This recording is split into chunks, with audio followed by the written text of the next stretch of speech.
Yo, what up? Welcome to another episode of the Oakland Warriors podcast. I'm Patrick, and this is part 2 of our regular season in review.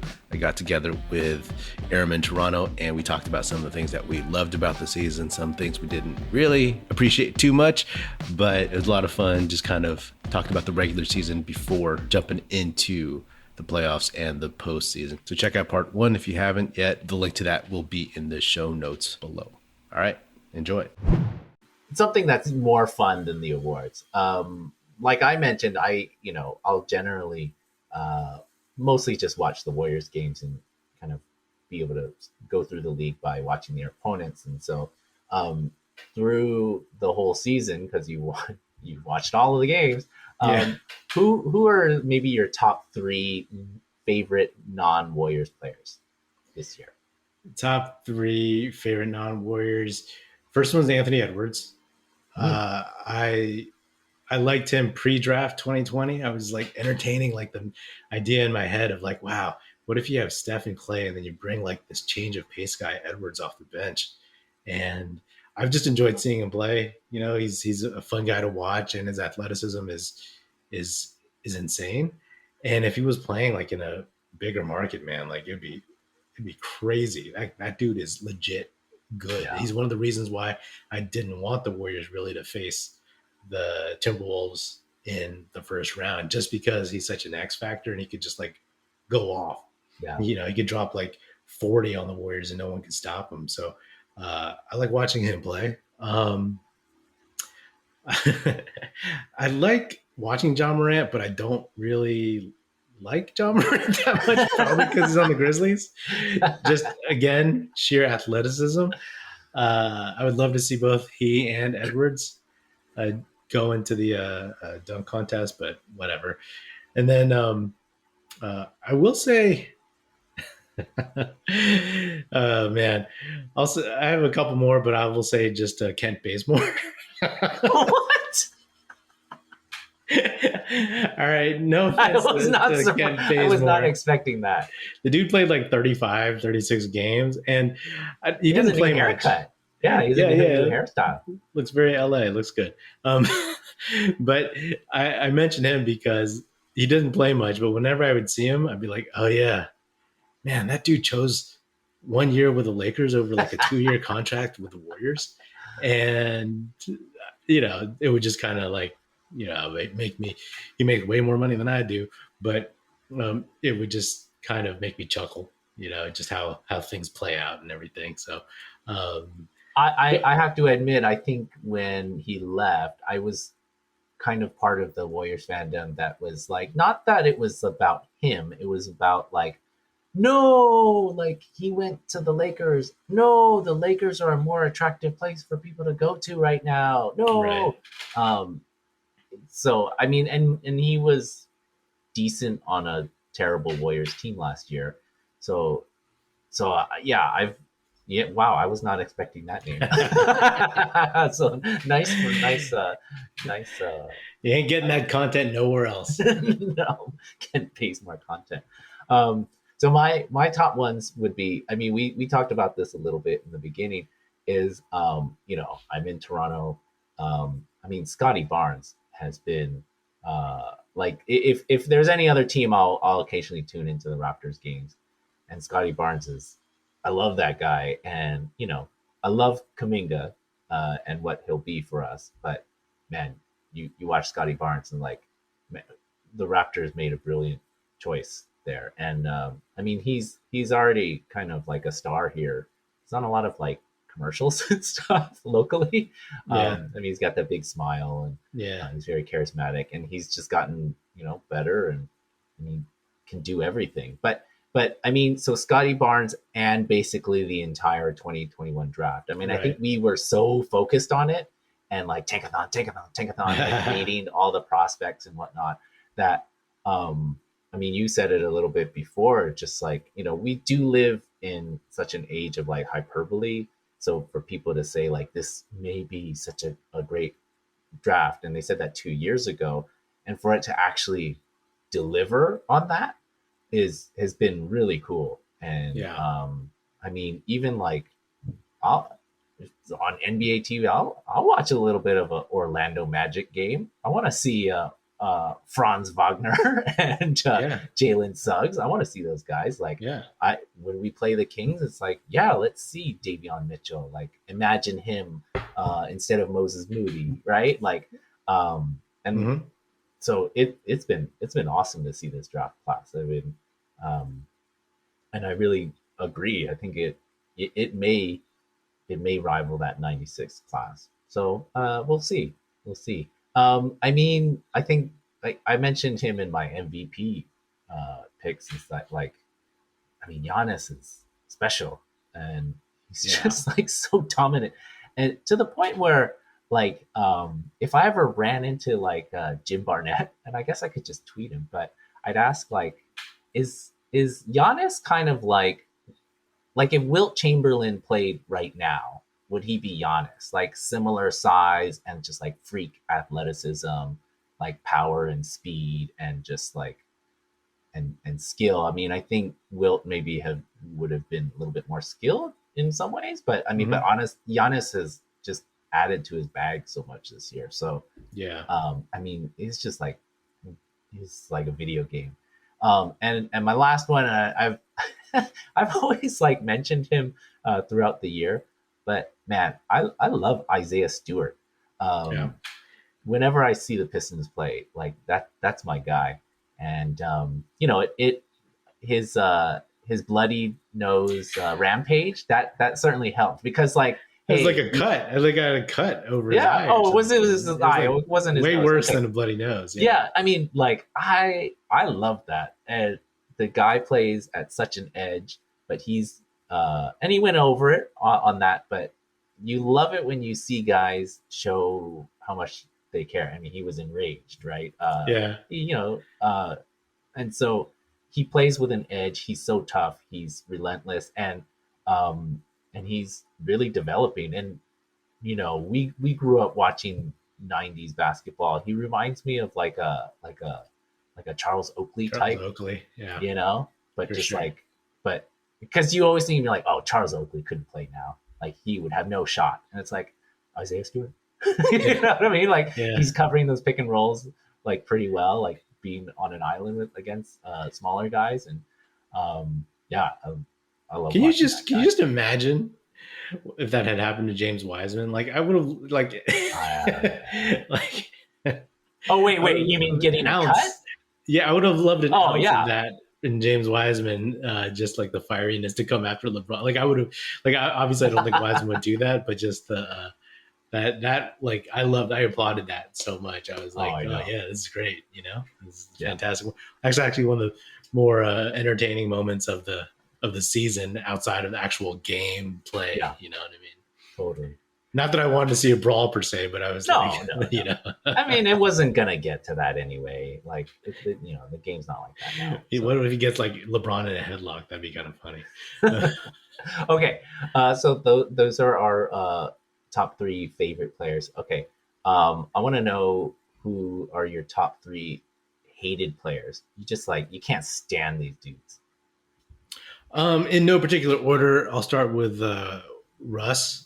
I don't like Russell Westbrook's game. I haven't liked his game ever, you know, like, I mean, you know, I'm one of the believers that he is a stat stuffer when he, you know, was getting all those triple doubles and everything. And I'm not denying that he's skilled and that he's good, whatnot. But the thing that actually really, really, really has bugged me about him this year is that, you know, everybody says like, Russell Westbrook will do whatever it takes to win, you know, and like, he's just, it's so intense. He gets so emotional, and like, that's what makes him so great.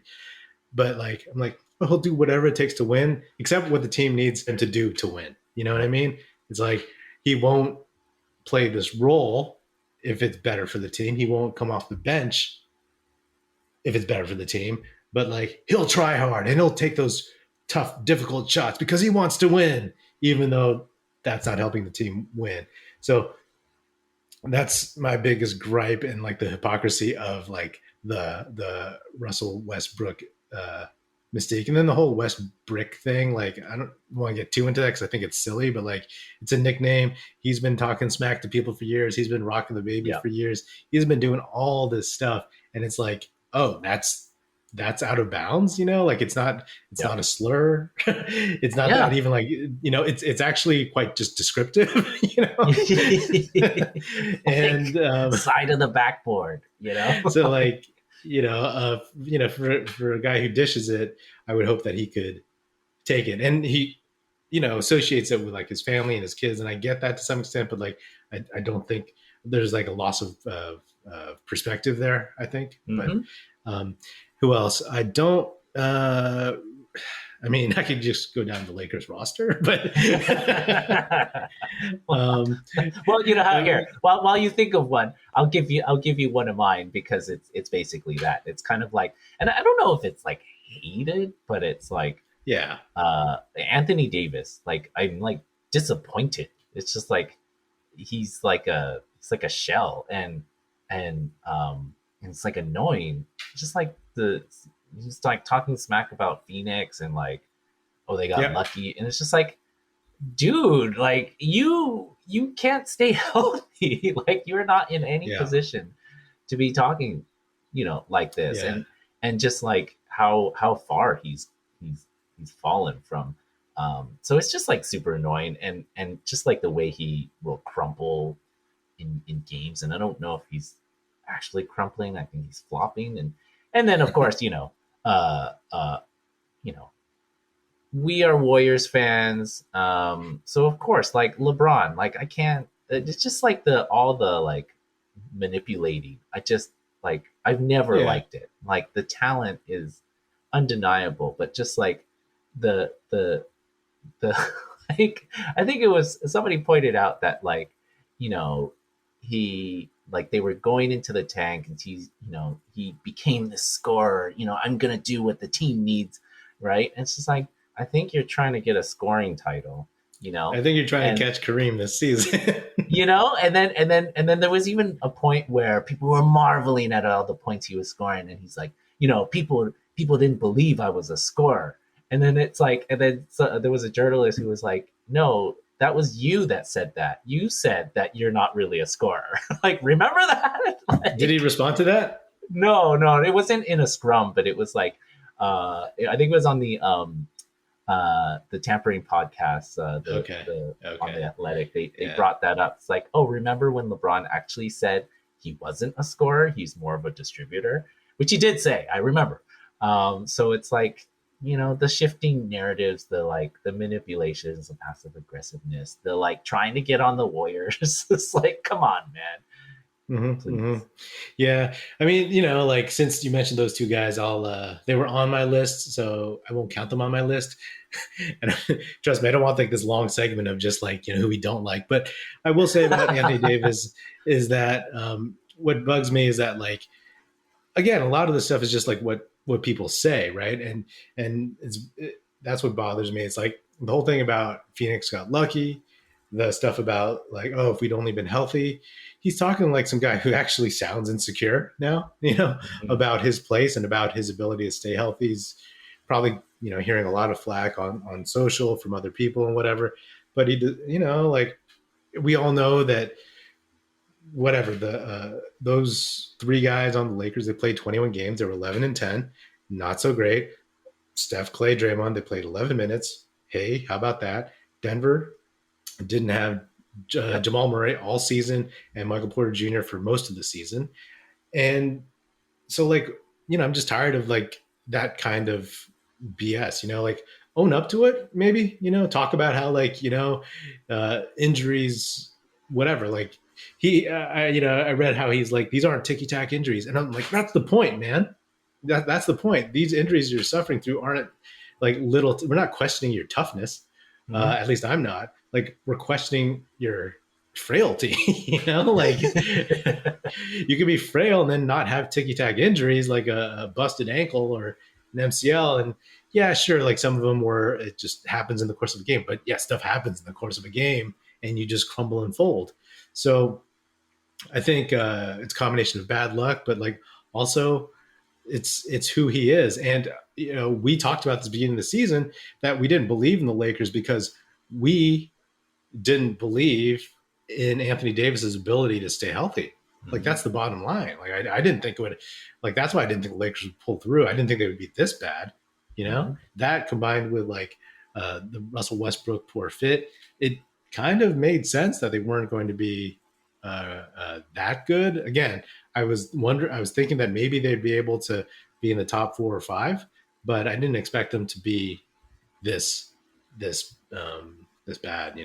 Yeah, like you said, I guess we shouldn't go on too negative, but you got any other players that just like annoy you?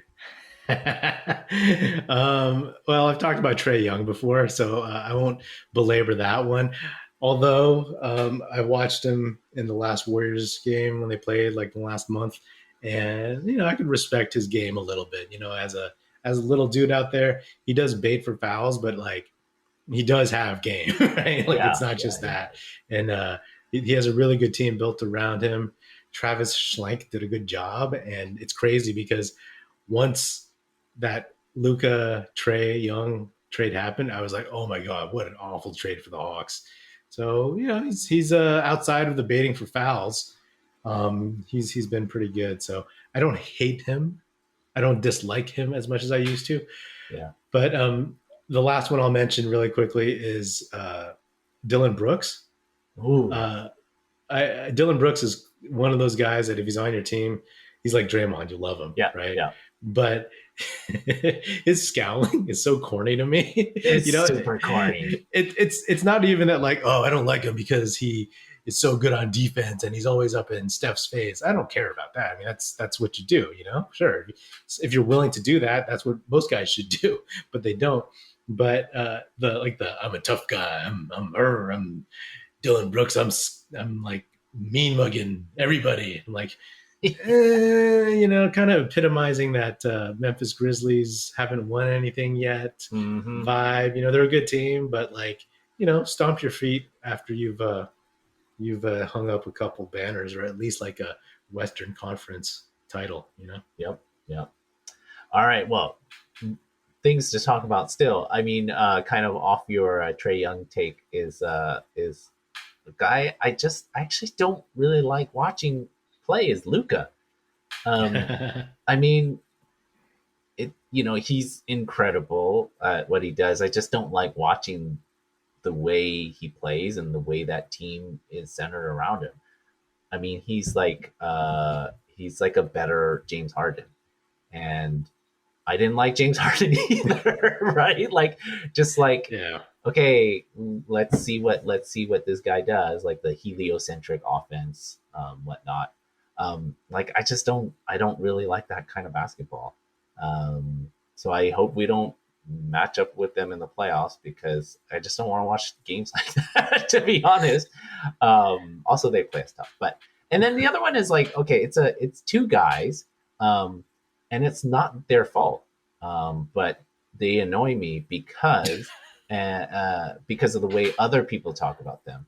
And it's Pokashevsky on the Thunder and Şengün on the Rockets. And it's like their games are like idiosyncratic and a little funny. But I'm annoyed by them because the way that like hipster basketball people talk about them, like it just really bugs me.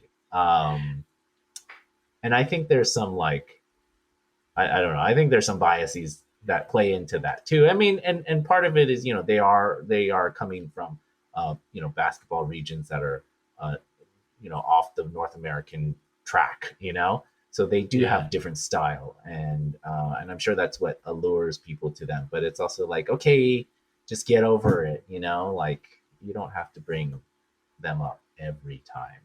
You have an opportunity to. So I don't hear much chatter about them. I hear the Pushachevsky, whatever his name is.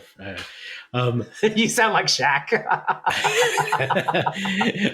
At least I don't sound like Kendrick Perkins. But I think and rightfully so, you just don't like basketball hipsters. I guess so.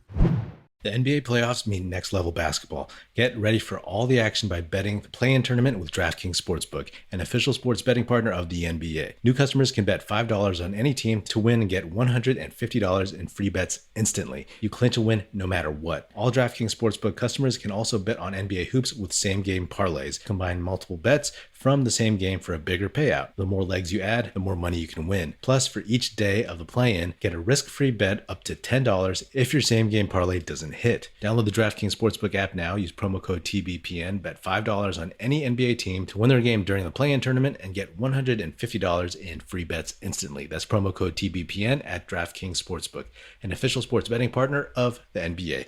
Minimum age and eligibility restrictions apply. See show notes for details. I got one last one for you. Yeah. And it's what's your most petty basketball take? Mine is, I just want to segue from what you already said. Is like Memphis. Like, okay, you want all the smoke. Okay, I get it. Like, and then it's like, you've had a great season, exciting team, all of this stuff, but like I don't want to hear it until you do something. What did you do last playoffs? You won one playoff game, against the Jazz. So just look, everybody likes young teams on the up, and we were that one time. And so maybe this is also like old man talk, right? Sure. And it's also, but it's also they're being like hella petty about like, Andre Iguodala didn't play for you. Like, so what? I'm sure the front office was in on that, right? Like, that happens all the time. That literally happens all the time. And a veteran gets traded to a team and they would prefer a different situation. It's like, it's the player empowerment era. Like, do you guys not understand this? It's just like, they're just like trying to find all these angles to feel slighted. And it's just like, that's your jam. That's the attitude you're going to play with. That's fine. But let's see you do something first. Let's see you win a series first. Yeah. I'm sure a lot of those fans too, like, they're carrying the nightmares of those losses to the Warriors in the playoffs and in general, over the dynasty years. For me, my petty take, I mean, I don't know how petty it is, but like, it's not so much about a particular player or team. It's about a player. It's just like all the people who were so hard up for Davion Mitchell at number 7 in the draft. I just remember like so many people going off the rails about Jonathan Kuminga and how it's a terrible pick. And it's like Joe Lacob is, worried about the bottom line and he's ignoring the Steph Curry prime and end of his prime and this era and everything. It's disrespectful, all that stuff. And I know it wasn't everybody because and I've talked about this a lot during the season. Every now and then when Jonathan Kuminga has a really good game, I would just tweet out like shout out to all the people who wanted Davion Mitchell instead. I think I probably tweeted that about 3 times this year, but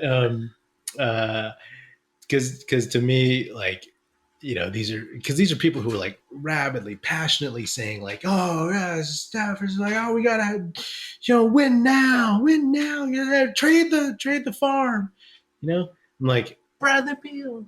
Yeah, all that stuff. But like even Davion Mitchell, because I mean, whatever, he's a rookie still, but like 23-year-old rookie, like, oh yeah, he could give us like minutes and everything, and you like what we need a backup point guard.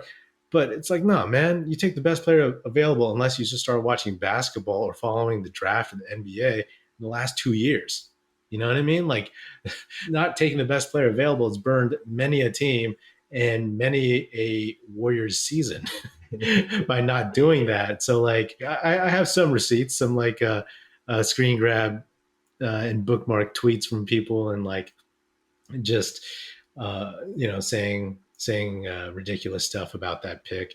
But I will also say though, like there are a ton of people, because I've subsequently like looked for more tweets, but there were people who were like, oh yeah, all for it. They love the Kuminga pick and everything. So it wasn't like, everybody was against it, but there were some very like vocal people, vocal podcasters, who were saying that drafting Kuminga, not trading him, as well as Moody, was a bad idea. And if the Warriors lose, and they don't win the title, they might come back and say, "See, it was a bad idea," and I'll be like, "Get that out of here, man." This is the most negative episode I've ever done, man. Yeah, I brought that. I brought that today. Sorry. No, it's okay. No, it's cool. I mean, bottom line, man, this season, it delivered on the promise of all the storylines, not just for the Warriors, but for every team. And there was like a ton of drama. And, I called the Ben Simmons stuff nonsense earlier. And to me, it is kind of nonsense. I'm tired of hearing about it. But I will not deny the fact that sometimes I would just read about it and be like, whoa, this is like fascinating stuff, because I'd never seen it before in the NBA, a situation like that. And that resulting in the Harden trade, the Kyrie Irving, sitting out because vaccinations, and just everything up and down the season in the league. Like, it really is a long season. I hope they shorten it a little bit. Yeah. But I truly enjoyed it, because last season was kind of meh, right? Especially as a Warriors fan. And the season before that was terrible. And then the season before that was, that was a lifetime ago, it feels like. And I dig the fact that there's other teams that are good. Obviously, I want the Warriors to win. I would love it if they were as dominant as they were in the KD years. But there's a huge part of me that loves the fact that, like, we're seeing this team develop, evolve, and just adjusting, all that stuff. You know what I mean? Absolutely. Yeah. I mean, the dominant KD teams were like incredible to watch. You knew watching them, you're like, I'm never going to see this again. But there's something about the fight of, and just seeing these guys who have done it but haven't done it in a while, and do they have it still in them? Seeing that challenge, right? You wanna see if these like all-time greats have a few more runs in them. It's like the one last job kind of storyline, right? Like one last championship and then I'm out, kind of thing, right? And we love those kinds of stories, and we love these players. We love their character and their history, and you're excited for their near future.